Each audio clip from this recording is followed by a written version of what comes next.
I bet that wasn't so bad, was it? I decide when she goes home. Yeah, why? Were you expecting something else? You've managed to keep this one alive. Want sugar with that? Well, it's not exactly my first rodeo. Sid! Stay there! I think your man just did. You're sharp as a tack, PC Tinker. Got it? Like the cowardly little nobody you really are. Sorry. I've got more innocent people to arrest. You want me to spoil the ending? They may as well have gone on their honeymoon because we haven't seen Swala in what feels like 156 years. And Lisa seems to be working this murder case part-time because we've hardly seen her either. Plus, when she is working, she only goes to the neighbour's house. So, but we do have plenty of off-screen stuff to discuss. Not to mention the massive spoilers that we have for next week and beyond. But Philly, this week, I've had to make some drastic changes to the rundown. Webster Watch moves all the way to the top of the show. Rosie? Oh, look at the state of it. What have you done? What a slapper. Sophie, What would Jesus say? hey babe. Well, knock yourself out with your hymn book. Don't look as tarty on me. Sophie, I'm not tarty. My daughter's a lesbian. Shut it, you. Oh, Belty. Oh, we rattle jokey. You stop winding it up. Sophie, Rosie, get off me, you stupid house. I simply cannot wait until the end of the show to discuss the wonderful, magnificent move that Hollyoaks has made. Sophie Webster, forever gay. Top of the bill for the straightest typecast lesbian. She has been typecast. She can't get away. Look, I don't know if she's going to be a lesbian character or if this is a dalliance or whatever. I don't care. So she starts on Hollyoaks next week. The spoilers are out. The pictures are out. There's a video. There's a clip that's out. She was doing morning shows. She's the, what do you call it when you go onto the streaming service and they're the picture that you see. Oh, like for the that ident month? thing. She's The that. ident? Yeah. Yeah, whatever it is, whatever you call it. She's that for this month before she's even appeared. Well She's played. Well played, Hollyoaks. Well played. It's as if Hollyoaks knows the talent that they have with Brooke and they're going to maximise it. Corey, are you listening? Are you listening? Oh, this is such a good storyline. I'm so excited. So she plays a counsellor. Look, the last time I watched Hollyoaks was when Juliet had cancer. So it was a while ago. Do you know, the last time I properly watched Hollyoaks, I think Kurt Benson was still in. And actually, do you know, I think Kurt Benson left Hollyoaks in the 90s? So now I feel really old. Anyway, carry on. The lesbians are coming. Hooray! I told you I would tell you when she was on the cast list, and that's all I was expecting. But then what we got, oh my God, there's been posts, there's been spoiler clips. She was on a morning show. She starts off as a counsellor and she meets Dee Dee. What happens is Dee Dee tries to run away and she follows her to make sure she gets home okay. And then within minutes, she completely cements herself within the village. She's having a ball. She's everywhere. This is fucking great, mate. In the spoiler photo that we got overnight, it's her and Cleo. Is it Cleo? Cleo. Yeah, because Sienna's in prison, so that ended badly. Sorry, hang on, hold up. Why is Sienna in prison? I think she tried to kill someone. So yeah, no, it's all happening. It's all happening. They're really maximizing the Brooke Vincent star power that's about to be unleashed on Hollyoaks. And just like that, the lesbians are back. Katie on Twitter at her evil queen, she tweeted, "Don't use Brooke Vincent to get me back. Don't do it. Don't do it." Oh fuck, it's working. Do you suppose that there's like a herd of ship fans who are just going to be like over to Channel 4? At all times, we are primed and ready to latch on to any decent lesbian couple that appears on a soap or a show, anything. They used to be so rare that you were like, this is the jewel in my life. Helen and Nikki on Bad Girls, I like shout out to you because you were my only for a long time. And now it's like, it's almost like, meh, I can't be bothered to watch that one. I'm joking. Well, now it's weird when you don't have one Emmerdale. Yeah, well, that's for later. Mate, they haven't done anything that deserves being top of the show, but Hollyoaks has. We're all on board. As soon as I saw that picture, and I was like, she's gonna go fucking mental. She's gonna go mental, as in you. She did go mental. She did. But the picture, if for those of you who haven't seen it, it's so Cleo. So Cleo was with Sienna, and then Sienna tried to murder someone, or did murder somebody, and then tried to make, she did murder her because then she tried to make Cleo, who had just had a baby, and I think she was suffering from postnatal depression, and so she was on meds, and Sienna tried to convince her that she tried to kill Claire, which has all come out, and then so Sienna's in prison now at the moment. So she's sleeping with her twin. Yes. But in this picture, he walks in on Cleo and Sophie Webster. It's the drama, Mick. So I don't know if this is going to be an ongoing thing or if this is a one-off. If it's a gimmick to get us in, it's worked. I do think it's a conscious choice because I think there is a certain very loyal, as you said, very fervent audience who are sort of semi-guaranteed to watch it. Absolutely. Yeah, nowadays, it's not even just about the episode. It's about who's looking at you on TikTok, what's going on Instagram, all of that sort of stuff. So I reckon the fact that they've made her a lesbian is a great choice, I think, a very smart choice. Look, I mean, I don't know that they've made her a lesbian, but it's looking good. Well, they certainly haven't made her straight. They certainly haven't. It was a bold choice to do this. Her first week, I love it. I love it. I love their vision. I hope that they get a big boost in their audience because that's what Brooke Vincent brings, Corey. It's good to have you back. I can't wait. Next week it's going to be huge. Oh, I can't wait to hear how much you love it. And may Brooke Vincent always play a lesbian. Sorry, I don't make the rules, Brooke. Amen. All right, so have we chatted enough about Hollyoaks off the top of this Swala podcast? Well, I mean, there's fuck all Swala to talk about. There's fuck all Swala, and it's Brooke Vincent, so you know that we have a Sophie Webster allowance. So I think I've used it a lot today. It was worth it though. It was fucking worth it. I think it's okay. You can go into your Sophie Webster overdraft. So we didn't do an episode last week because there was only one episode to talk about. So let's take you. I'm going to take you back to the 30th of June. There was no Carla. Boo. But we get Lisa on the Tuesday. I think it was only one scene. I think so. She goes to speak to a very hungover Sarah Lou. Just wondered if I could grab a quick word. That's if you're up for it. Hey, you had quite a day of it yesterday. I found, by the way, I know this isn't about Lisa, but I found the whole Sarah Lou behaviour really weird. It's like, you killed a guy, like you're acting, you're acting shifty, but you're also acting a little bit laissez-faire for someone who's basically killed someone. I think she's struggling to cope, and so she's just getting drunk. Yeah, maybe. Well, anyway, she was very hungover, as you say. She was very hungover, and of course, Jodie makes sure that she's there for the questioning. Well, I was just sticking the kettle on if you want to come inside. Yeah, suits me. She invites them into the Platts for a chat, but... Oh, don't worry, it's not a formal interview or anything. Just a brief chat. But before any of that starts, Jodie offers to make a brew and says, oh... Not too strong. And Lisa says... Oh, no, it's perfect. Always been a bagging kind of girl. Who leaves the tea bag in? That's crazy. Well, I don't drink tea, so I certainly don't. I don't know. Is that a common saying?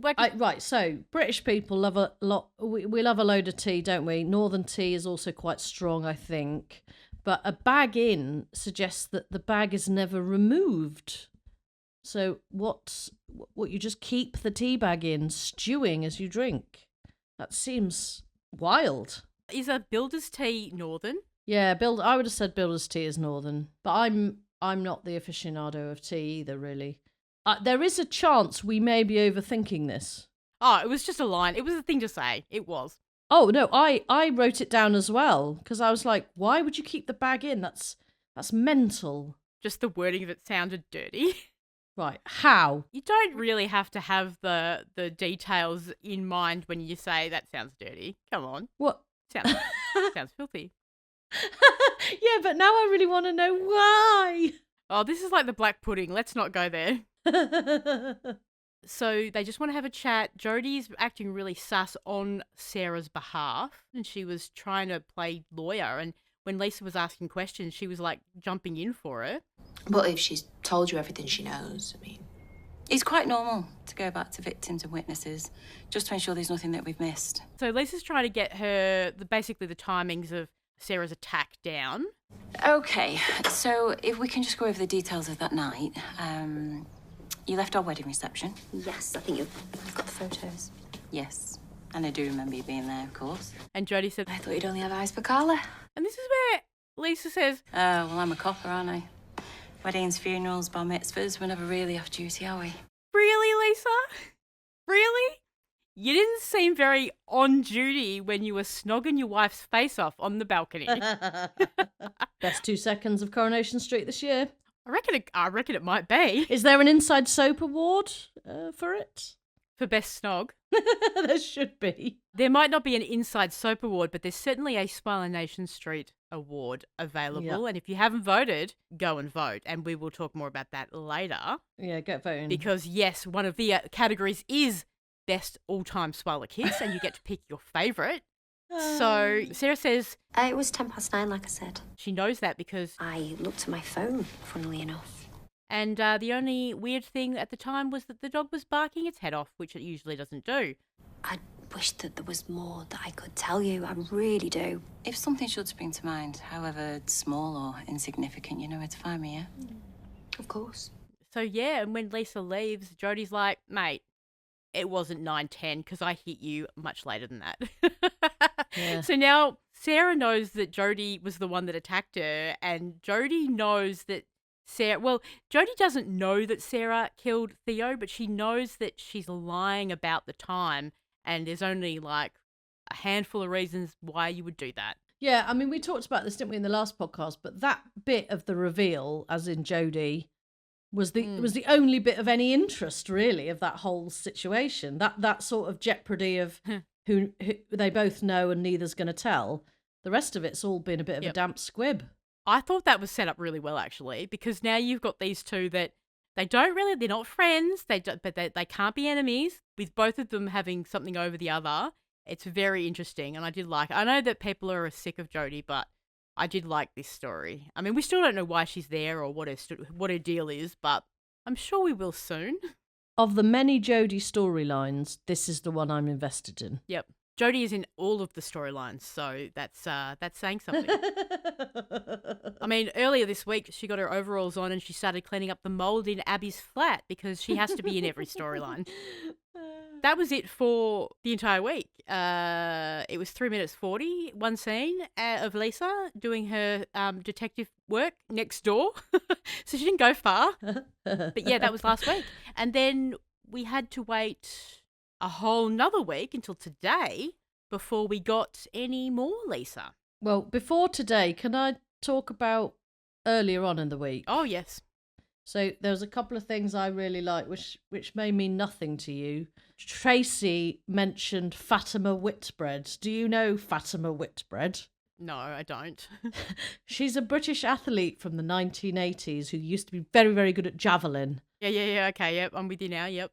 I have nothing else to say on the matter other than I loved that Tracy mentioned Fatima Whitbread, because in my normal life, when anyone says to me, you'll never guess who I saw the other day, you know, when they're talking about like your auntie, fuck you, auntie. Fuck you, auntie. I always reply to you never guess who I saw with Fatima Whitbread as a joke. Really? Yeah, so when Tracy mentioned her, I was like, yeah, fucking Fatima Whitbread. Someone else loves her. What a random reference. Like, why have you grabbed onto that one particular person from 30 years ago? Because I think the idea of my mum bumping into Fatima Whitbread in the supermarket is ludicrously amusing to me. So that's what I always do. But unfortunately, the older we all get, of course, people are like, who's Fatima Whitbread? And then you have to explain that what you're actually doing is trying to make a joke about an athlete who threw the javelin in 1984. It's embarrassing, really. 90s athletics. Oh, that was my Sergei Bubka. Oh, yes. Pole vaulter. Yeah. Extraordinaire. Yeah. Yep. Very good. My Yep. cousin in Australia used to be a heptathlete for Australia. She was very good. So, yeah, I love watching all of that stuff. Not Jane Fleming. You're not related to Jane Fleming, are you? Because she was my favourite when I was a kid. No, her name was Claire Thompson. She's not related to Daley Thompson, the decathlete by any chance, is she? No, he's British. He is British. And did you ever play Daley Thompson's Olympic Challenge on the computer? Fuck yes. There's many a keyboard ruined. Well, anyway, Tracy mentioned Fatima Whitbread.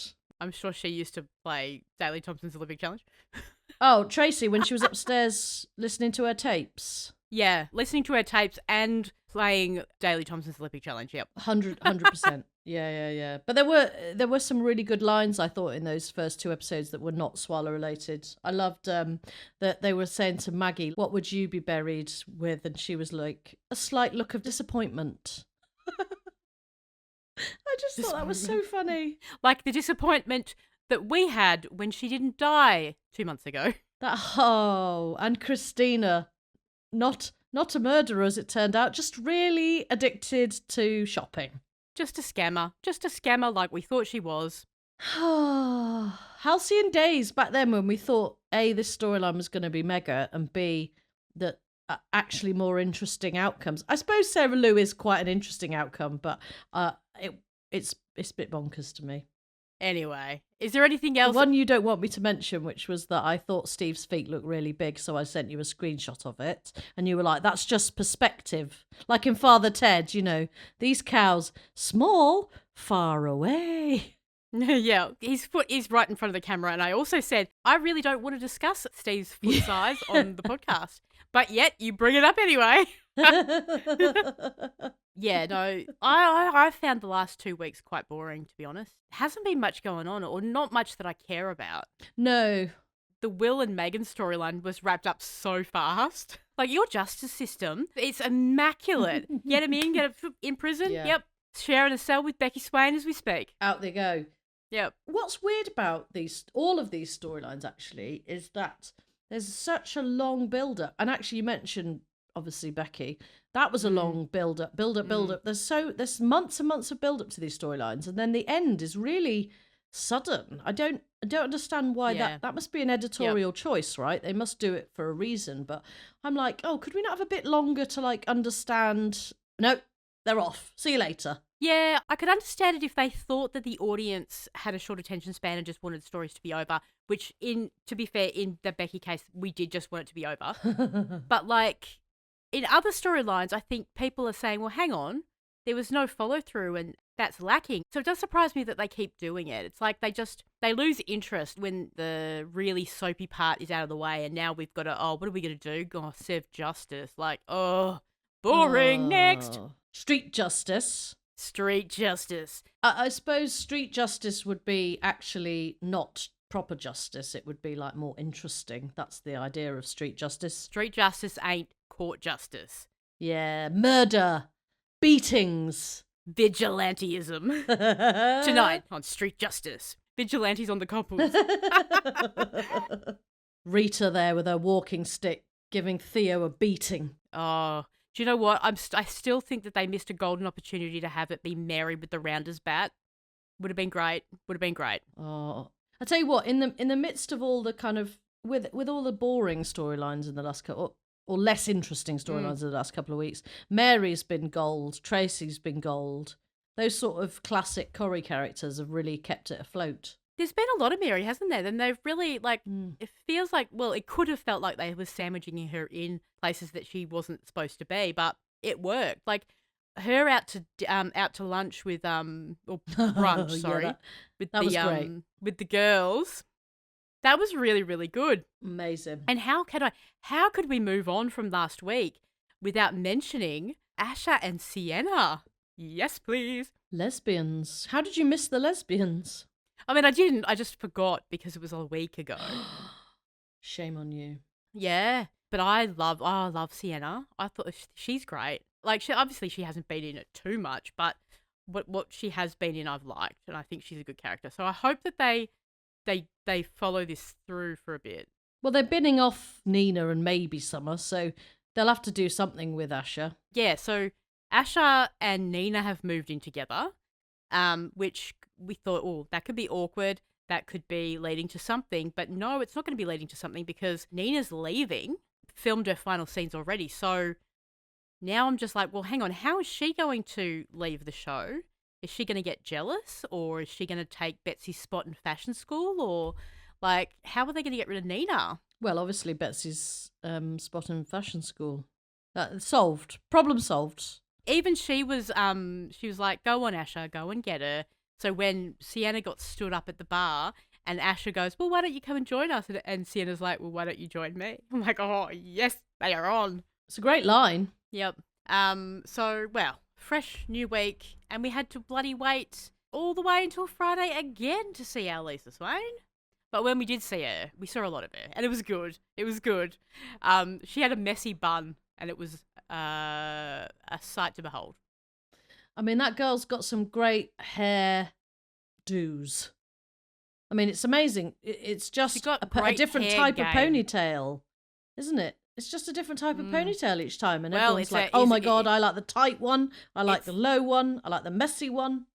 Everyone's got a favourite, and you can vote for your favourite Lisa Swain ponytail in the Swarlanation Street Awards. And if you haven't already done so, you should go and do it. Plug number 2. I'm getting them in there. I didn't even mean for it to happen, but when, when I see an opportunity. You got to do it. You got to do it. Why wouldn't you want to vote on all your favourite Swarla moments? Like, it's just fun. Just fun. I don't know. It was actually quite, when I did it myself, I was like, oh yeah, this is actually quite hard. There's been some really good, in all these categories. I can see the results coming in, and I tell you what, some of those categories, they are tight. They are very tight. Tighter than her hair. Tighter than her tight bun. Anyway, Lisa could not be less impressed with George. Sorry, love. I thought you and me better half. When he answered the door. She was there to talk to Todd. It's not good news, I'm afraid. Unless you're Sarah Lou.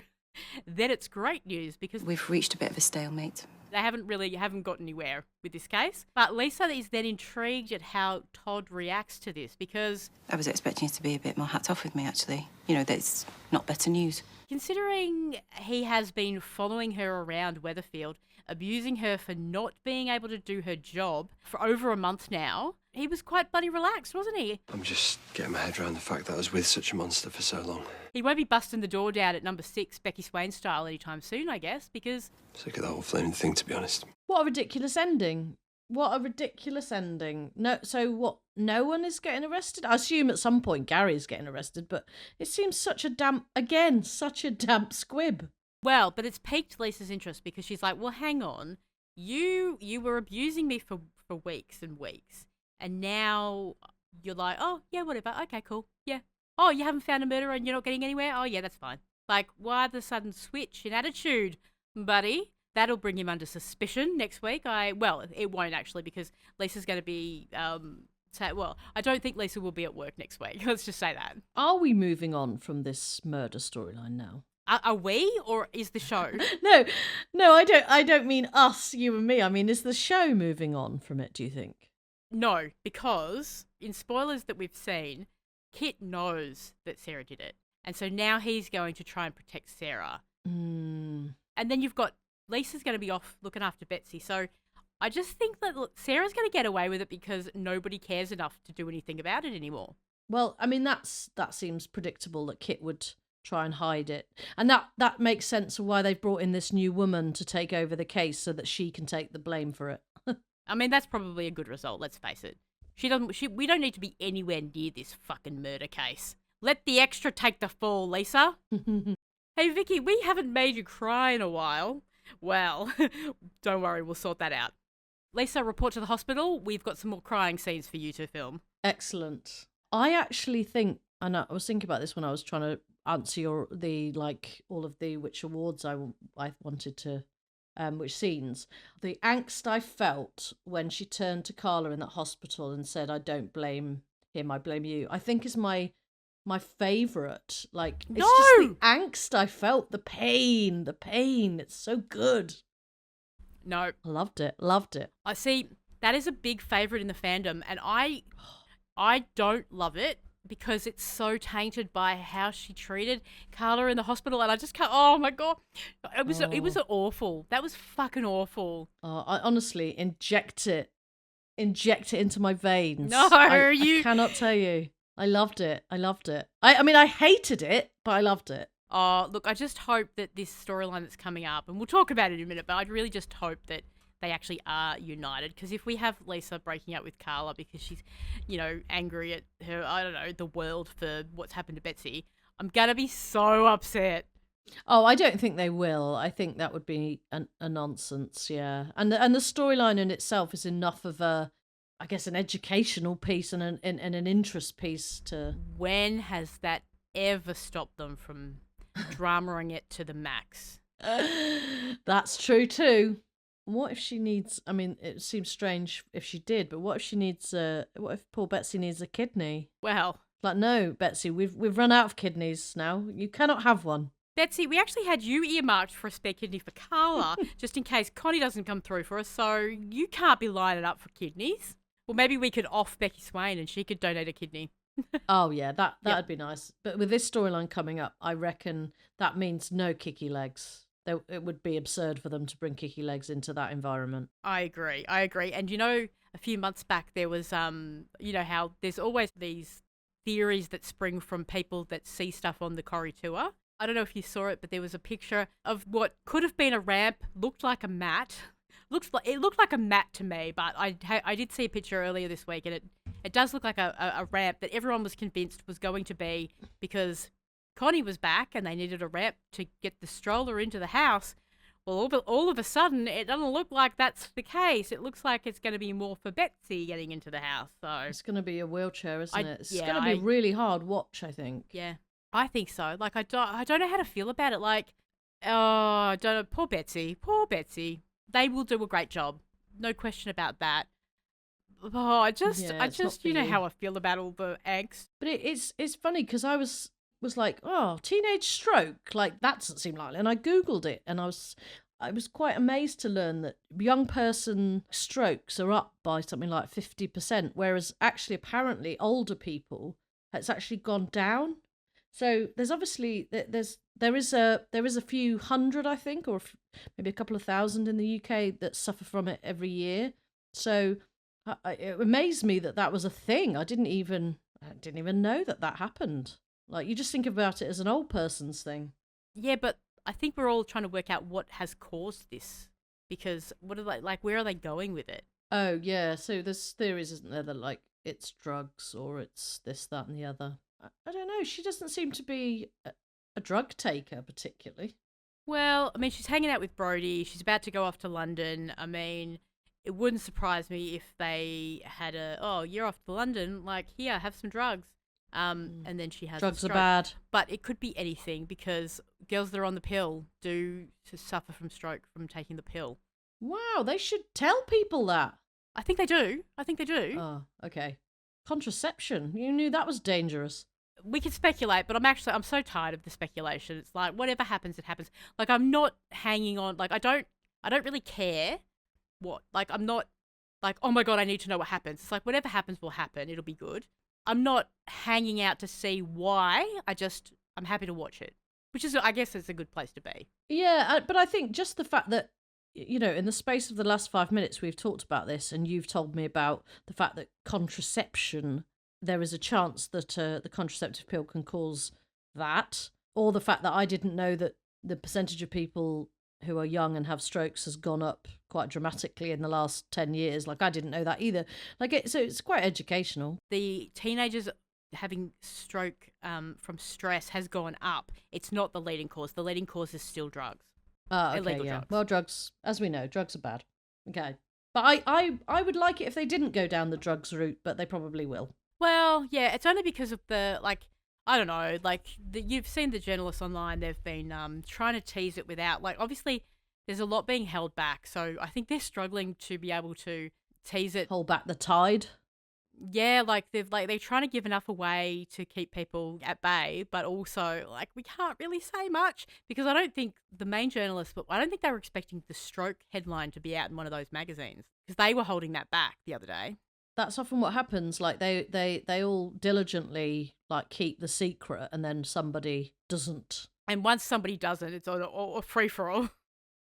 Like, okay, embargo's broken. Whatever, here you go. It must be really frustrating. It must be so frustrating. Anyway, so whatever this storyline will be, it'll be. Look, it does look sad. It looks like it's going to be heartbreaking. They say it's going to be life-changing. I don't know. She also had a life-changing gunshot to the shoulder in March last year, which was life-changing for 3 weeks. So I don't know whether it's going to be a 3-week life-changer or a year's life-changer or a... What are they going to... I don't know. It can't be any more life-changing than to remember Neighbours, Paul Robinson's loss of a leg that poor actor had to limp around for another 20 years. And he still did. He still bloody did. I imagine Stefan Dennis still probably walks with something of a limp. Yeah, yeah, it's just ingrained in him after all those years. Well, what about Jack? Jack's missing a leg, but it doesn't stop him from being a star soccer player, as Kev was proudly stating this week. And didn't Tyrone suffer some kind of terrible injury as well? Tyrone was paralysed only months ago by a terrible car crash, but he's okay now. Yeah, let's hope with this storyline that it is life-changing, but not for life. Yeah, not life-changing for life, just for a few months. Just for the storyline. And when they are done with it, they will be so done with it. It'll just disappear overnight, won't it, as well? We'll be like, poof, gone. Well, did you notice in today's episode, there was a scene that weirdly showed Lisa taking some pills? Yeah, I did write down why was she taking paracetamol and why were they showing that? That's really weird. We don't know that that's what it was. I mean, she could have been taking anything. She could have been dropping pills at work. You don't know. She was pretty relaxed today. Because if she's got a headache and they're showing it, why are they showing it? That's weird, I thought. But then I thought, well, maybe she went out last night or I don't know. Is it playing into next week? I don't know, but it was there for a reason, I thought. I don't know if I've ever been able to just watch soaps without thinking everything's a fucking sign, but it is an interesting way to watch a television programme every single day. Jeez. I mean, how boring would it be to just watch and go, yeah, okay. Yeah, cool. All right, that happened. Yeah, good. All right, yeah, cool. It'd be way more satisfying, I think, than finding all of the holes. But hang on, that doesn't work. Why are they doing that? That doesn't... You wouldn't do it like that. Maybe ignorance is bliss. I think for me, ignorance would be bliss because I'm always fucking wrong. I never get any of it right. And so then I sit and watch, like with Maggie the other day, I sit and go, God, you're an idiot for thinking she was going to die. You're completely wrong. So it's an interesting way to enjoy a television show. Anyway, so I think it was noticed, and I don't know if that's going to play into next week, but it happened. Anyway, back to Lisa today with the messy bun. She's gone to talk to Todd. He doesn't really care, so that piques her interest, which is good. She's doing this good detective work. Lauren and Betsy, they're on the swings discussing how much Betsy will be missed, blah, blah, blah, blah, blah. It's so sad the way that the foreshadowing is so sudden, you know, and you're like, oh, I know what's coming. Makes me sound like I'm on death row. You're like, oh, Betsy, However, on a lighter note... I did like that they called it That London. Yes. I did like that. That was very in keeping with the whole That London. Then we go to the bistro and Lisa interrupts Sarah, who was grilling Kit. How long do I have to wait until you go down on one knee? You can't put it off forever. You're right. Hey. Hello. Because that's not an awkward situation to be having. It's like, well, I know you bought the ring. Yeah, well, I know that you murdered a guy, or at least I think you are covering it up. Like, I know that he obviously does love her, but I still feel like he's playing nice because he thinks he'll be able to get the truth out of her. Oh, okay. I read it that he was being a bit gullible, but maybe, yeah, I'm, as I said, always wrong. See, I don't think he has been gullible. I think he's onto her, but I think he thinks that she's covering for Gary, not the other way around. Yeah, it will be a shock, I think, for him when he does learn the truth. But not the first time he's covered up for Sarah, won't be the last. Negative. Sarah goes to the loo, and Kit asks about the case, and Lisa says... Come on, mate, we're off duty. And Kit reacts... Mate? Oh, that's a new one. It's always good to see the increased use of the word mate anywhere, really. Yeah, just to make him know that she doesn't like him at all. Exactly, because mate doesn't always mean mate. No. More importantly, who was she at the bistro with? I don't know. She was just everywhere today. She just popped up in random spots. And, most importantly, was she drinking Beaver Farm elderflower? Beaver Farm. Do you know what? I got a message from my friend. She watched the episode and she sent me a voice note. She's like, I have to voice note this because I can't believe that you just spoke about Beaver Farms on the podcast. Because she used to work there. Yeah, she must have lived not far from where I lived because it wasn't far. Yeah, and you said that your sister refused to get married there in Beaver Castle. Yeah, my sister, quote, said, I'm not getting married anywhere with Beaver in the title. I was like, why not? Sophie Webster would get married at Beaver Castle. I've had so much mileage thinking about Beaver Farm this week. So every time I go to the supermarket, I'm like, ha ha ha, Beaver. Me too. I was like there the other day and I'm like, every time I'm in that aisle, I look at it and I have a giggle now. Yeah, there you go. Bringing Beaver to your life. Yep. Like the good lesbian podcast that we are. Now, I don't know why she's there. I don't know who she's with. But she is there to give Kit a bit of a hard time. Well, actually, no, he's the one. He's giving her a hard time. And I think she's quite relaxed here. Like, come on, mate. No, like we're off the clock. Well, if it is, she wouldn't be drinking. Therefore, she would be drinking some Beaver. So then we get to... I'll make the most out of you before I go to London. They're spending all day and all night together just so that we know that Betsy will be missed when she leaves. Oh, and I know, and it's all the foreshadowing. It's like, oh God, stop. Why do you have to cram it into one episode before the week of trauma starts? Like, can we not have a nice build-up? It's like, no, we're going to throw it all at you.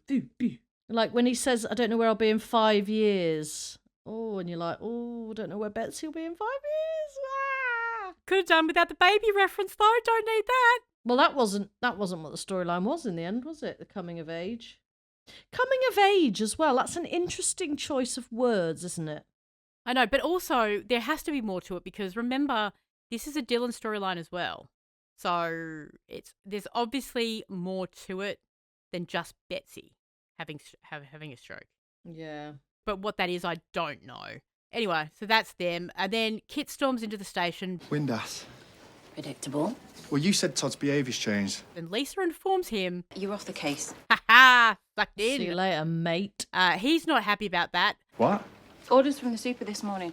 They're pulling people from cases everywhere, putting them on this big drug investigation. So they're closing this investigation? No, just pulling manpower. And in this case, you're the man. But at least now he is free to hinder the investigation to protect his girlfriend. Yep, it's all being set up nicely for a deeply dissatisfying storyline. Exactly. She says... Oh, come off it. You know as well as I do that you're far too close to this. Which must be really close because she lives just 20 metres across the road and she's all good to lead the investigation. So, yeah, you're too close to this, Kit. Not me, though. I'm not, but you are, so you're off the case. They actually made a point of making it not about him being too close to the case because they actually put him, they actually made a whole backstory about how other officers were being pulled into this big drug case and that's why he was being taken off. So it wasn't actually that he was too close. So don't worry, conflict of interest isn't something that they're all of a sudden going to recognise. Again, did you think when they started, you know how we're saying if they mention anything, it's a sign. The whole drug thing, were you a bit like, ooh, is that going to be related to Betsy or something else? Or it's a weird thing to mention if it's not tied in later. But I guess we'll see. She hands him the case file and says, "You never believe what a man, a toe rope, and a can-do attitude can achieve." Interesting. I guess that was in reference to whatever case she just handed him. But okay, yep, sure. Yeah, I wonder what he was towing. Obviously something quite heavy. It's also drugs related, so maybe drugs. We have a new cop replacing him on the case. Sorry, mate. And I don't know who she is, but I love her attitude towards him already. Yeah, she couldn't give a shit about him. And they're not happy about it. So next stop, we are paying a visit to Maria at the salon. Maria, can I have a quick word?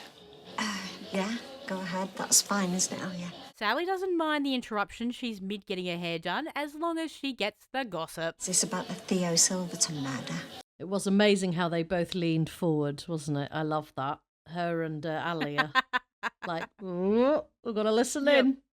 So funny. She was great. And they're just there to double check the alibi that she gave Gary for the night of the murder. Are you absolutely sure that at no point Gary could have slipped out without you noticing? No, I don't think he could. They know she's lying, don't they? They know she's lying, yeah. They must have footage of her. The thing about the bins. Neither of you left at any time. Not even to take the bins out. No. They gave her every opportunity to come clean. So they clearly have him on vision of him somewhere at that time. So they know she's lying. But I did love Sally's cheery Bye. Goodbye. as they leave. Cold. That woman is determined to make a neighbourly neighbour out of Lisa yet.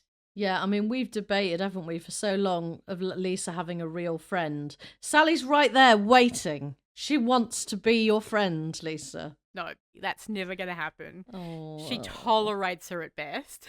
Yeah, I'd agree with that. But I did love the bye. Like, she's so cheery. It's like they're investigating a murder and you're like, bye! Maria's panicking and wants Gary to come clean to the police. She wants the truth, but he says he can't tell her the truth. And she's like, did you kill him? And he said, no, I didn't kill him. But he also said, no, I don't know who did. And this lie, he's keeping Sarah's secret. This is so much worse than an affair. Yeah, I really believe that. He's willing to put his whole entire life on the line for her lie. Yeah, like just the fact that just because you just haven't had sex with her, you've kept this enormous secret and you've had all this intimate conversation and sharing of trust. Like, Gary, that's not on. No, but also he's willing to put his entire future of his wife and his children at risk for her. That's a big one. Yeah, it's bad. It's really bad. I'm not surprised she's cross. In the pub, did you see the beginnings of a Maria Kit romance? Because I did. I think that would work perfectly. Two beautiful people. And what did I tell you about the cops of Weatherfield? They cannot resist a corner. No, and she is a very beautiful one. So go for your life, Kit. Leave Sarah Lou alone. Before the end of the episode, then we've got Sarah slagging off Carla. Are you even listening to me? Yeah, he was slagging off Carla. Which is quite frankly worse than the murder she is covering up. This is way worse than the murder. What are you slagging off Carla for? She has been an amazing boss to you while you've been fucking up, getting drunk. She took your... Oh, my God. Yet Sarah. again, are we not going to say Carla is like the most amazing woman, boss, friend, partner? Like, she is amazing. Why would anyone say anything mean about her? Boo hiss, Sarah Lou. Boo hiss. Carla Connor, A+ human, all the way. Now, I mean, 10, 15 years ago, maybe not so much. She hasn't overseen a workplace death in many, many years. Yeah, so we'll let that slide. And that was pretty much it for the episode. For the week. That was it for the week. It was a good episode today. I thought Lisa did plenty today. Yeah, I liked it too. She did a scene in every set. Yes, and as Mary said, I'd like that minuted. Yeah, yes. We enjoyed this episode. We'd like that minuted. So this week, I was actually invested in the Abby storyline. Poor bloody Alfie. I mean, look, maybe it's just how convincingly she can cry, but I was invested in her bloody mold-ridden flat and her poor, like, she's already lost one son. The other two have been taken off her. Like, don't let anything bad happen to Alfie. She's already been through enough. As has he. His dad is dead. At least, Alfie, you are kind of, you have played a part in what eventually I'm assuming will be Kev and Abby getting back together because they're moving back into the house. So that'll happen, won't it? They'll be back together by the end of the year.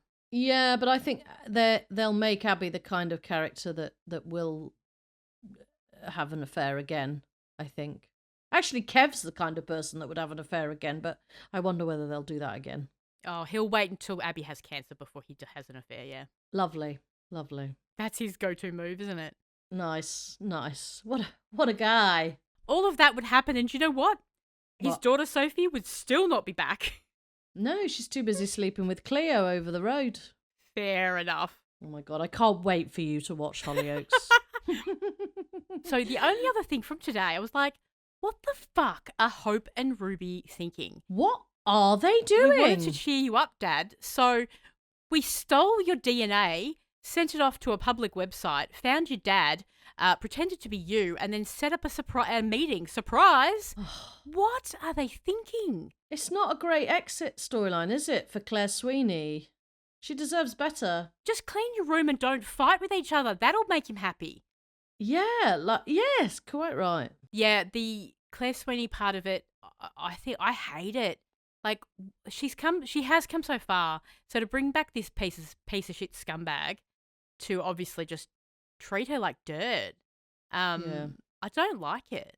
I wanted a campus Christmas ending for her. You know what I mean? Like something very high, silly, nothing too much. And then they're like, yeah, you know, we're going to trauma dump on you again, mate. See you later. And just, it's not right. It hit home when Tracy said, Steve married how many times? Married 7 times or something. When you don't want to get married, doesn't that say something? It's like, oh, actually, yeah, I think it kind of does. Yeah, I suppose this is how it has to be for her to leave. But I'm sad for her because, I really hope she comes back when she wants to because I love Claire Sweeney so fucking much. I hope so too. She's so good. She's so good. But I just thought, Hope and Ruby, seriously, girls, like, what are you doing? Yeah. That was the dumbest idea ever. It was really, really dumb. And actually, Hope's vindicated herself a couple of times lately. Like with the Will storyline and the way she behaved towards Daniel when he was having a moment. Like she's actually done some nice things lately. Yeah, because I'm still waiting for her to be like, oh yeah, sorry, I was only nice to you because I was like truth teller too. Like, is she actually? Are they actually developing her character? Because she actually has been really good with Will, but she does like Will. But she also, of course, is the child, isn't she, of John Stape? So she's going to have there's going to be some side to her at some point in her young adulthood, I would think. Oh, mate, she will be, if she hasn't murdered by the time she's 18, I'll be shocked. She brings me great joy to watch her. She's a fun actress, I think. I think there's a lot to come from her. She's a very good little actress, yeah. But yeah, that storyline was not the one. No. So spoilers. So the other night we had a trailer drop. It was basically an ambulance pulling away from number 6 and then Carla arriving at the hospital and Lisa is sitting by Betsy's bedside. So that got everyone talking, didn't it? Yeah, goodness me. I don't know what I thought this coming-of-age storyline was going to be, but before I read all of that, I'm not sure I thought it was going to be that she would end up with something physically wrong with her. There has to be something more, because it's not her story, it's their story. So Dylan is involved. So, I don't know. There's so much weirdness about it, because if it is a stroke, which is what kind of has been widely reported, why is that his storyline? Why is that coming of age? I don't know. I have no idea. I don't know. I'm assuming that he shows his commitment for the love of his life in her time of need, and then they find Christianity and they become very religious, and that's the coming of age story. They'll be on Facebook soon enough then. It might as well. Tweet sharing stuff about Putin and how Russia's great because it's anti-gay. Auntie will love that. She'll be down with it. Oh, look, she's a great actress, Sydney Martin, so we're pleased she's got a storyline. Yeah. But whatever happens, I'm sure it'll be done well. I actually really like the kid who plays Dylan, Liam McShane. I think he's got something too. I think it'll be good for him to have an opportunity to show what he's got, because I think he'll do a good job of this too. So I'm looking forward to seeing that. I suppose as well, from which is the name of this podcast, a Swala perspective, it brings them into a storyline that doesn't mean it's their direct trauma. I mean, it is their direct trauma, obviously, because it's their daughter, but it's not causing them to break up or to be arguing or whatever. It creates a different kind of tension within the relationship that people are invested in. I would like them to be strong and united throughout this. I think it will be. I hope it will be. Yeah, I mean, I think it should be, but you never know. You never know. Because we don't need to see, we don't need to see another breakup or arguing because of it. Like, I want to see them tackle this as a strong, united couple. Well, and I think that's I mean, I'm always wrong, but I think that would be a good call because it's a good way to engineer them into a lot of screen time, but without giving them like they don't as you say, they don't have to split up. They don't have to be at each other's throats. It can be about something else, but they're centre to it, which I think is probably, hopefully, what they'll do. Yeah, I hope so too. So we still got some police drama on Monday. Oh, good. And then Betsy's asking Dylan for cooking lessons at number 6, just so that she can be cooking in number 6, and he must leave. So she's solo when she passes. I'm assuming the final scene of Monday will be her collapsing on the floor of number 6 alone as the pan, I don't know, bursts into flames. And I know one spoiler outlet said that number 6 was in flames, but I don't think that's the case. I think, the stove's on and she's collapsed. It'll probably be a bigger fire than the last time that house was, in quotes, on fire. Stop it. So we don't have a Tuesday episode, I don't think. And then on Wednesday, ambulance pulls away from number 6 with siren blaring at the hospital. Can I see it? Doc's in with us, or just stepped out from What happened, Brian? I have no idea. I found her on the kitchen floor. What? I don't know.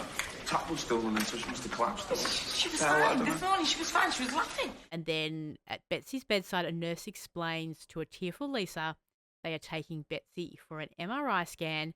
Dylan arrives to see Betsy, but comes running out of the room and tells Lisa and Carla that she seems to be having some kind of fit. Lisa and Carla watch in horror as the doctor tends to Betsy. So there's obviously there's an underlying thing that's happening, isn't there?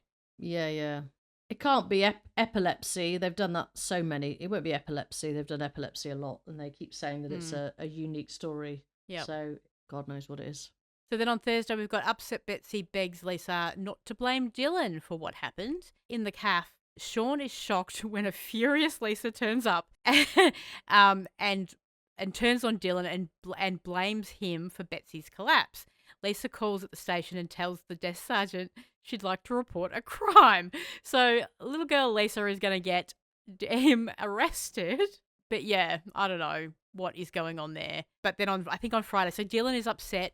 Lauren tells him that Betsy's in a bad way and doesn't want to see him. And Fizz tells Sean that she's just seen 2 police officers arrest Dylan. Betsy is stunned to discover Lisa has reported him to the police. Always arresting people, our Lisa. Later, when Sean and Dylan go to the Rovers, Lauren refuses to serve him. But Dylan says that he believes Brody was responsible for what happened to Betsy. And how will Betsy and Brody react when they hear what Dylan is saying? That's very cryptic, isn't it? What the hell happened to Betsy? I'm actually intrigued by this because it's obviously something that could involve them taking drugs or doing something wrong, but it obviously won't or probably won't involve that. So God, I'm quite intrigued as to where they're going with this. I mean, to me, that says drugs to me, but obviously that is what they want you to think. I don't know. Yeah. Who knows what the kids get up to these days? So anyway, yeah, and then I think the week after that, but we've seen spoilers that say Betsy's already in rehab. Those little pictures of her. She looks so sad. I know. So it's going to be heartbreaking. I'm sad for her. I also love that they haven't forgotten that Ryan is part of the Coniswain family and he gets to be included in this one. Yeah, he's there at her bedside. Yeah. Uncle Rai. So that is the spoilers for next week. So now, we haven't had a lot of Swala because we haven't had a lot of Carla. But what we did get last week was a very rare but amazing Ali King social media drop explaining so much about last year. So in the midst of the Becky storyline, Ali King lost her mum in August. So they obviously had to arrange for her. I mean, I assume that's why she went to Ireland, because they had to get her off the show for a bit. So she was struggling all year, and then she got a chest infection from the twins that played Connie. We were filming like the wedding, I'd been coughing, so my chest was hurting anyway. It was sick of the coughing, it was inflamed, I could feel that. And then I was going upstairs and I chewed on a Murray mint and I choked on it. And so it came out really, really big cough and it tore like my intercostal. So for months, like before then, because I'd had this bad cough, I couldn't exercise and I was really struggling to breathe. Trying to work through grief is just, it must be the absolute worst. You know, grief is a fucking awful thing. And then no wonder you get a chest infection because you're all, you know, your immune system's absolutely fucked, isn't it? I hope there was no point last year when I was like, she should do more interviews, because I'd feel bad about that, because you never really think about things from the other person's perspective when you're thinking about anything. And it just goes to show that, you know, there's always shit going on in people's lives and you don't know half of it. Yeah, I know. And, you know, we do. I mean, we like to say, oh, you know, there's not enough Swarla and there's not enough colour on screen. But obviously, there are reasons for that. And I actually found it astounding that all of this happened and there was not a word of it that came out until she spoke about it. I think that says a lot about the respect that the cast and crew have for Ali, and I think the friendships that she has, because I would have expected that to have gotten out at some point during last year. You know, all power to her that she went back and did her job, because I'm not sure I could if my mum died. Like, genuine. I think I'd be in bits for years. And even the fact that she, you know, she was struggling to breathe when they were filming the wedding, which wasn't that long ago. No. But she was filming this video. She was getting Reiki done, and she said she's all back. She's feeling healthy again. I have to say, she is looking amazing. Not that she didn't look amazing before. She always looks amazing, doesn't she? I know, but somehow she's raised it to another level. She looks stunning. But yeah, she's saying that she's all happy and healthy again, which is great, which is really good to see. But considering everything that she went through last year, and she powered through all of that grief, all of that sickness, all of that terrible storyline, it seems the logical choice that we vote Ali King for Soap Superstar in the Inside Soap Awards. She's not nominated for anything except for Best Partnership with Vicky, but there's you can vote for anyone for Soap Superstar for just, you know, just doing something incredible, and I think this is grounds for voting her Soap Superstar for the year. What do you reckon? Yeah, I think, well, so I've already voted before I discovered any of this. I probably could vote again using a different email address, but I imagine a lot of people will vote for Ali King, and rightly so, as you say. And yeah, just to go back a step, your thing about she worked through that year, I mean, that's underplaying what last year must have been like to be in that storyline, because that storyline was everywhere. Everyone who was interested in that story, in this sort of the world of Swarla, they were so vocal. There was so much going on and so much noise and I don't know, fervor, like mania almost. That for her to have to, I don't know, if you know, in your normal job, if you're going through grief or somebody dies in your life, you sort of you don't have to talk to the public in general for any reason. So for her, yeah, it must have, I don't know. Sometimes I find myself feeling a form of guilt for an interest in actors in soaps, because I feel like they've got a real fucking life to do, and like I'm here going, oh, I really like, or oh, I don't like, or I don't like her hair, and then I think, oh God, just, you know, I don't know, they've got real lives. The end. The girl can't breathe. She doesn't care about her hair right now. Yeah, exactly. Anyway, she's in a better place now, which is great.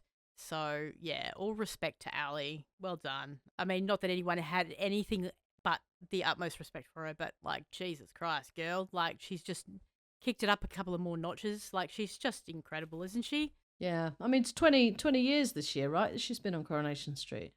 Yep, 20 years. It's a real achievement. Not just to be in a soap for 20 years, but to be to be the main character in that, or to be a main character in that soap. She's very rarely sidelined for long. On an ensemble cast, there are not that many people that really have that kind of pulling power where people go, well, if she's not on, I'm not watching. She's got that. She's the difference between people losing interest or people tuning in. She's a superstar. Well, maybe she will win. She'll be quite a popular choice. I suppose she will be. I think there's a high chance she'll win that, yes.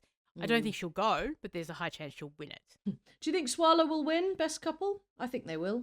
Yeah, I don't think that... Who's going to beat them? I think it'll be a landslide. I do. I think they'll go back to back. I don't know. Who's got more time on their hands to be on the internet voting than us? Well, those Robin fans will give it a good crack, won't they? And actually, Sue Keeve would have been a good shout, but they haven't actually featured until quite recently. But I've seen their online campaign. They're campaigning for the award together. Are they? Heather Peace did do a little video of them, and I think they had a cheeky little joke going that I don't think they think they're going to win, but they're going to campaign for it anyway. But yeah, I do. So Ali and Vicky are nominated again for Best Partnership, which I think they'll win. Yeah. Vicky is also up for Best Actress, which she won last year, so she could go back to back in 2 categories this year. So get voting. You can do that. Voting closes, well, it's actually open for quite some time, so Friday 21st of August. So you've got over a month, but don't forget to vote. Please don't. And vote Swallow. And vote Ali King. Vote Ali King, soap superstar. Now, the other thing that we found out last week, that Molly Gallagher has already finished filming. So Nina is leaving and has already filmed her final scenes. We found this out. There was not even a hint of an exit storyline coming. So it must be pretty quick. So this is why I think she takes Betsy's place at fashion school when Betsy can't go. I mean, that would make sense to me. Soap sense, not actual sense. No, it would make absolutely no sense. But yeah, it's obviously not a big storyline, whatever it is. No, I think she's just going to get a bit jealous of Nina and Asher and Sienna, and she'll move away so she can move on. It's sad, really, because she's had some good storylines, but this is, not the one. Well, this is the thing, Chris. Remember when we knew that Roy's was going to be on fire and everyone was worried about Roy, and I said I'm worried about Nina because no one's mentioning Nina, and it wouldn't surprise me if she left? Yep. I think we're lucky they didn't kill her in that fire. Yeah, she's obviously going off in a cab or on the train or something. Yeah. But she is, in real life, she's starring in the stage production of Silence of the Lambs.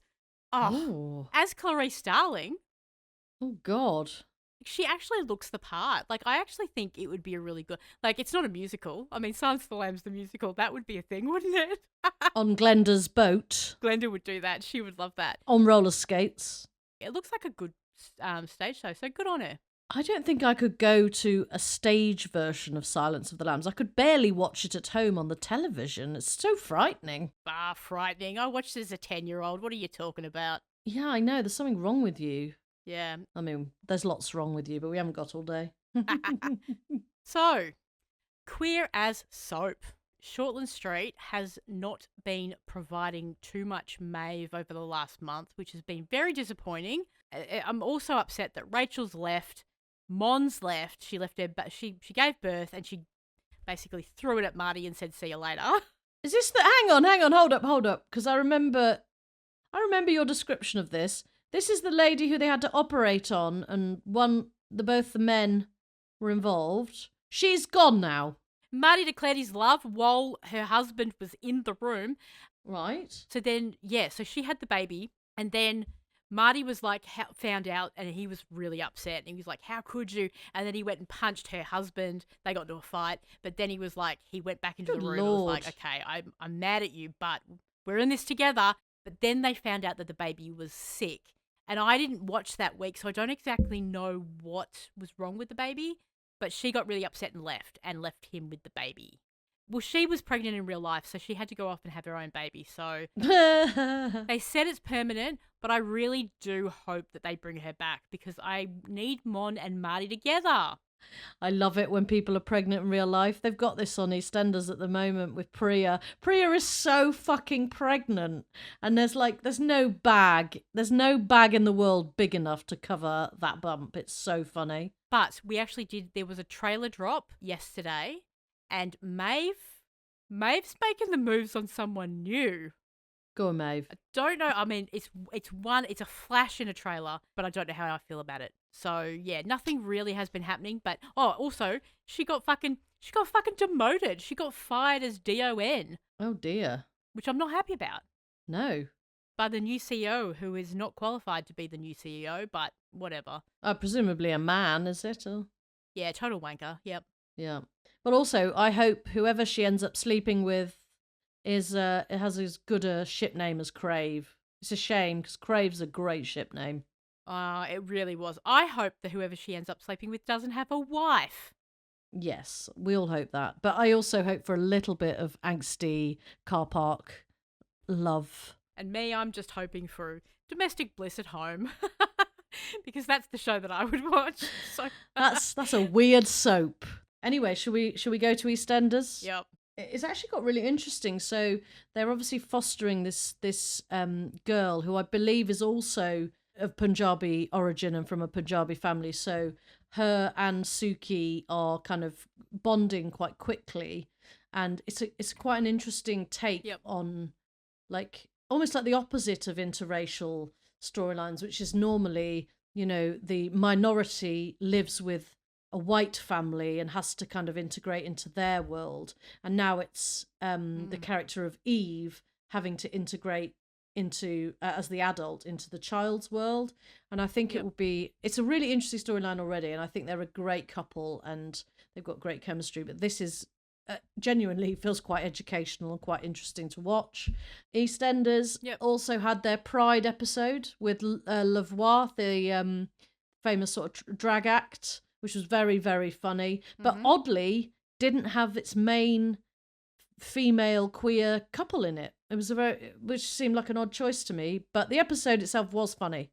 At least they had a Pride episode. Corrie didn't have a Pride episode. Corrie did not have a Pride episode, no. Every day's a Pride episode when Swala are on.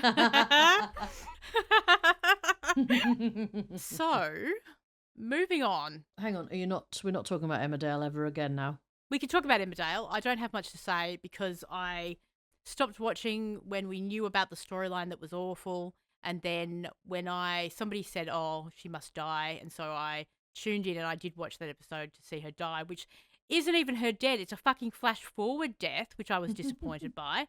And then they gave a dog cancer. So I'm like, fuck off, Emmerdale. Nope. See you later. I don't need this shit. Why are you giving dogs cancer?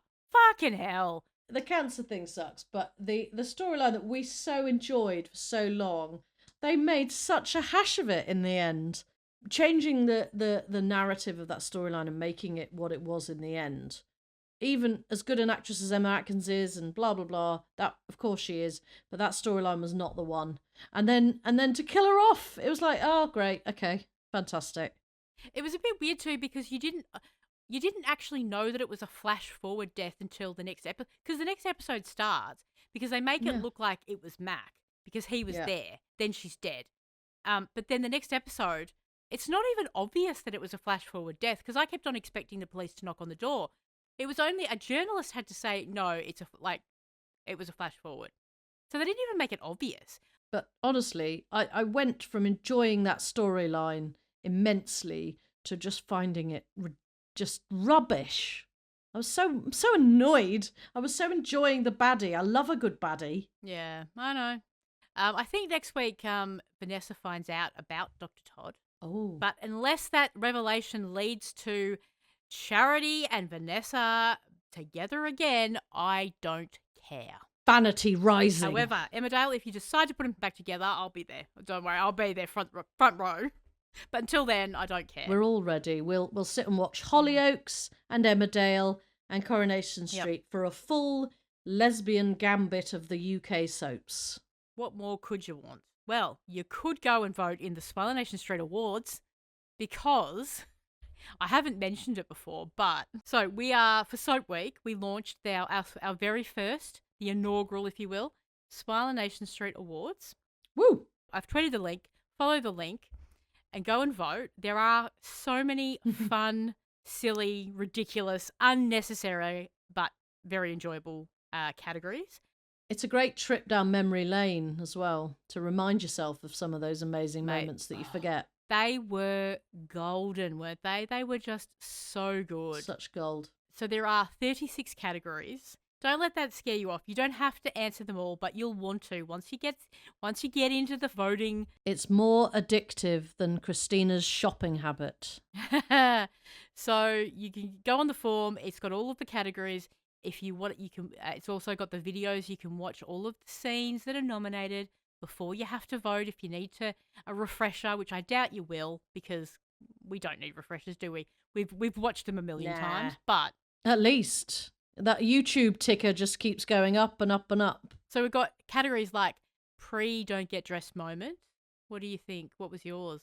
Oh, well, the don't get dressed, my favourite was the bit in the bar where she says, "You're such a good mate," and she's so, yeah, because it's the way Carla has that gay panic of like, she's got the straw and she's like, she can't quite, it's all over the shop. And I, just from a personal perspective, I've had so many moments like that in my life where I've been with like a woman and I'm like, please like me. I just love you so much. And it's, I don't know, from a personal perspective, it really resonated. See, I don't know. See, there's so many good ones. So I don't know if I've got more innocent people to arrest because that was I think that was one of their best episodes ever. That was so because good. you saw the chemistry quite clearly.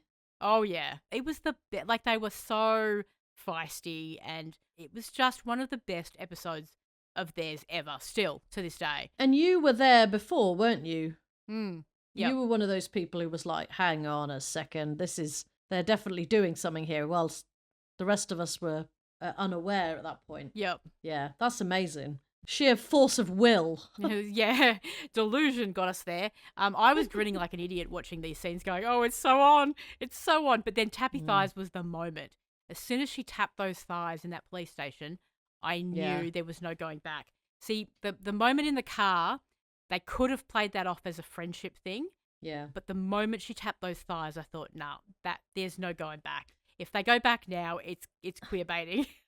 Yeah, and then wasn't it followed really? It was the next episode where she had her hair down and her like beautiful clothes on. In the area, Swain drops by. Oh God, these were such good times, mate. I still remember the reaction I had when we were like, "What?"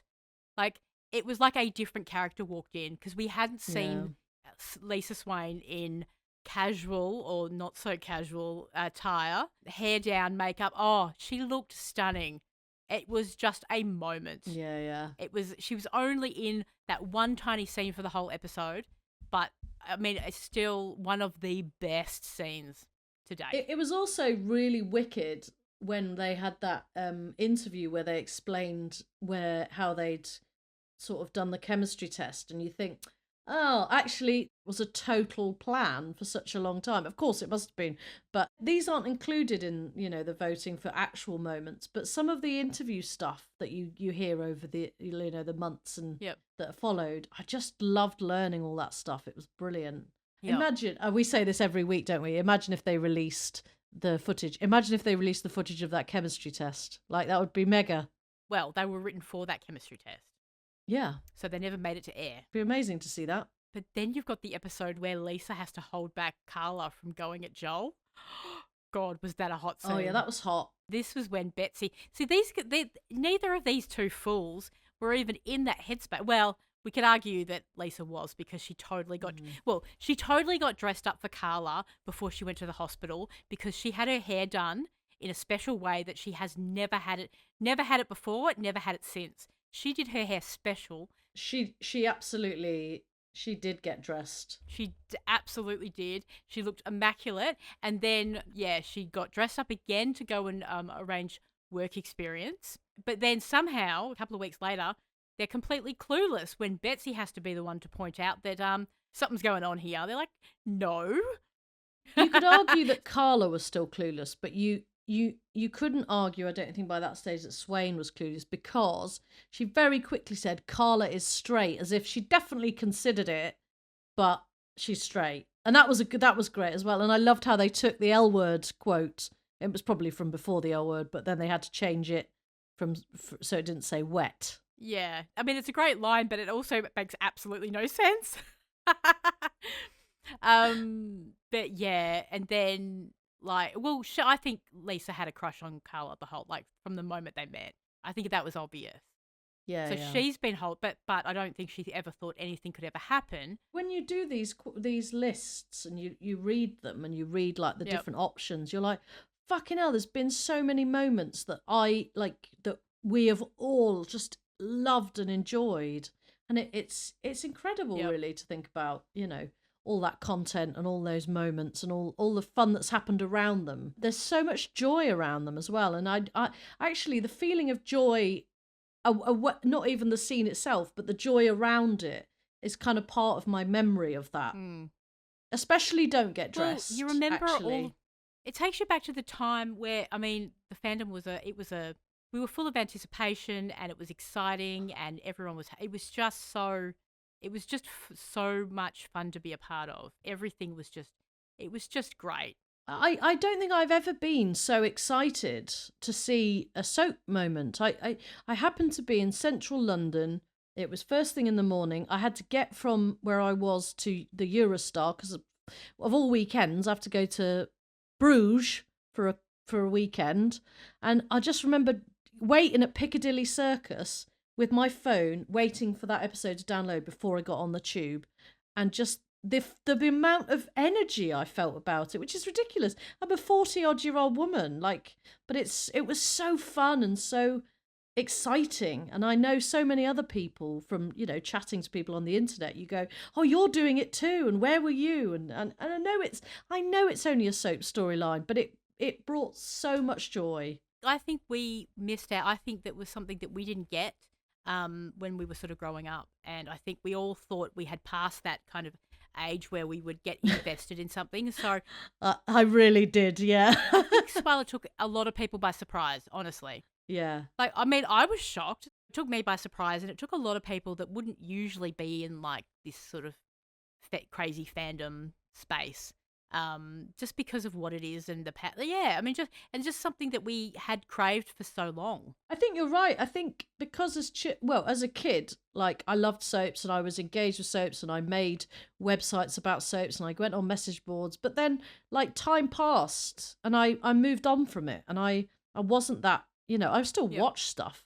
But when I started getting into this, probably like you, I was like, I can't believe how much time I'm spending on the internet talking about two middle-aged women on a soap that I am obsessed with. Yeah. Yeah. But that moment at Piccadilly Circus, I will genuinely never forget. Because I couldn't get over how excited I was. And it was as good as I thought it was going to be. In fact, it was better. It was better. Because remember, we were trying to work out the order of the pictures and we weren't sure. Yeah, the wet hair, the dry hair. The static hair. Oh, the static with the pampas grass in the background. God, yes, ridiculous. Yep. In the end, I think it was better than we expected. That was just a moment in time. I remember being somewhere on the tube and gasping, literally going at the Don't Get Dressed moment seeing it for the first time and just being like, I'm sorry, what? I did not expect it to be this good.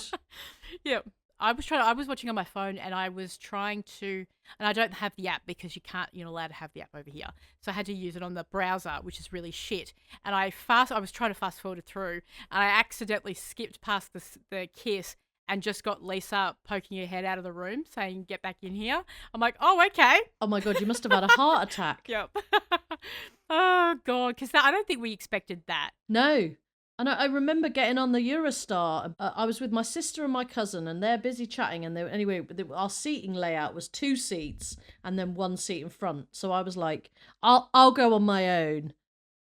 I'll be selfless. But all I did for the 2-hour journey to Belgium was watch that over and over and over again, and then go on Twitter and be like, oh my God, blah, blah, blah, blah, blah, and then watch it again. Which is ridiculous. I'm not that person. No, it definitely captured something that many of us were surprised by. But it may have been an incredible moment. But was it the best kiss that they've ever had? Will it win your best No. all-time Swarla kiss? No. What takes best kiss for you? Oh, I mean, you say yours first. I reckon Don't Get Dressed is it. I think Don't Get Dressed is it. I don't think you can go past it. Do you know, I know this is ridiculous because it isn't a lengthier kiss, but I'm a big fan of the chocolate one. With the chocolate where she goes. Oh yeah, truffle kisses. Yep. Truffly. Yep. That's my favourite because I love the intimacy of it. Okay. Yep. I think that may be currently leading the best dressing gown scene vote. At the moment. What a great category. Okay, best handhold. I've got a clear winner. Oh, actually, no, I don't. When I look at them, oh my God, it's so hard. Because you got Spa Date double handhold. I mean, it birthed the double handhold. The double handhold reprise on moving day. The double handhold reprise. Golden. You've got the first public handhold. Now, I think this is my bet. This is the best one for me. This is they were going to the concert. They got sidetracked by drug-taking teens.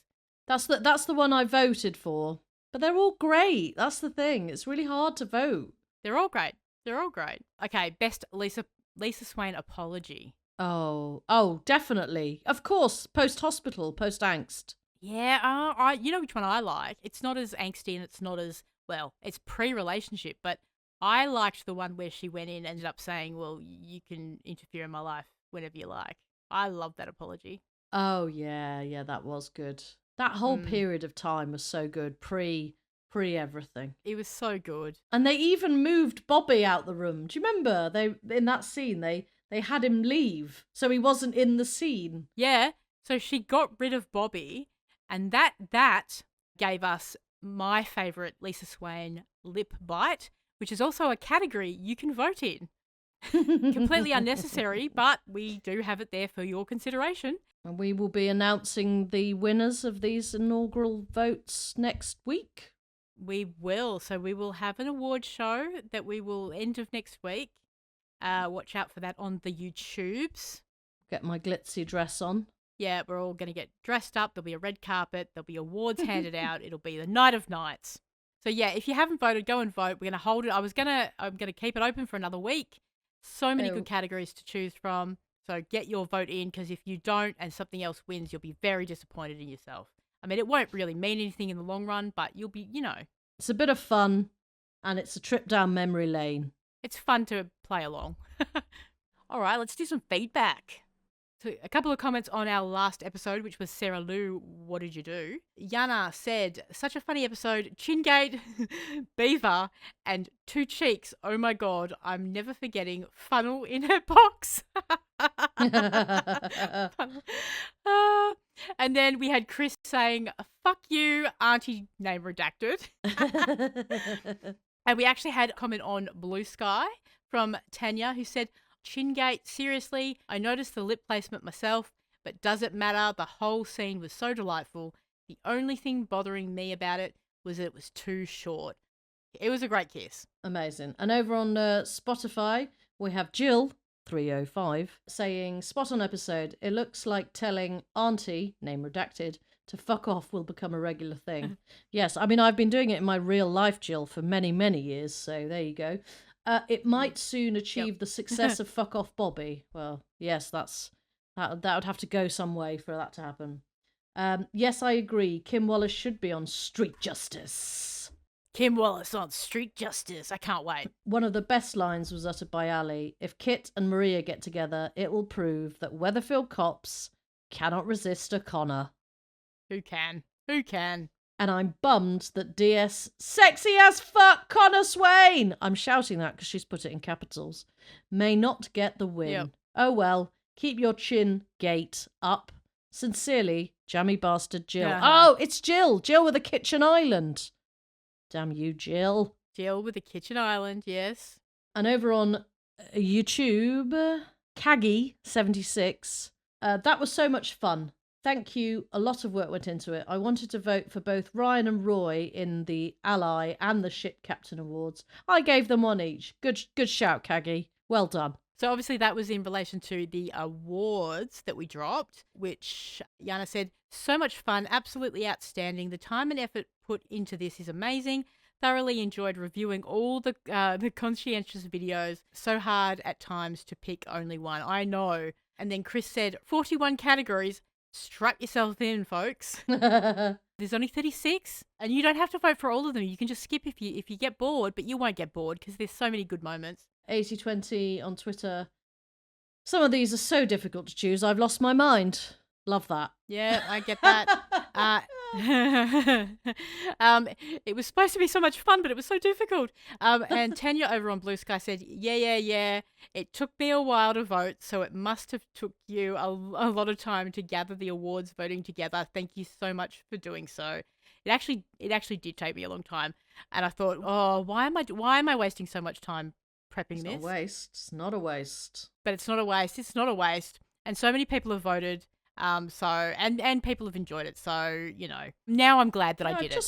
I just went and had a look. There's loads of votes. I mean, of course there is. Yeah. It's Swala, but it's amazing. I'm actually quite interested in the current voting trends. So I'll be interested to see in a week's time who wins. You decide.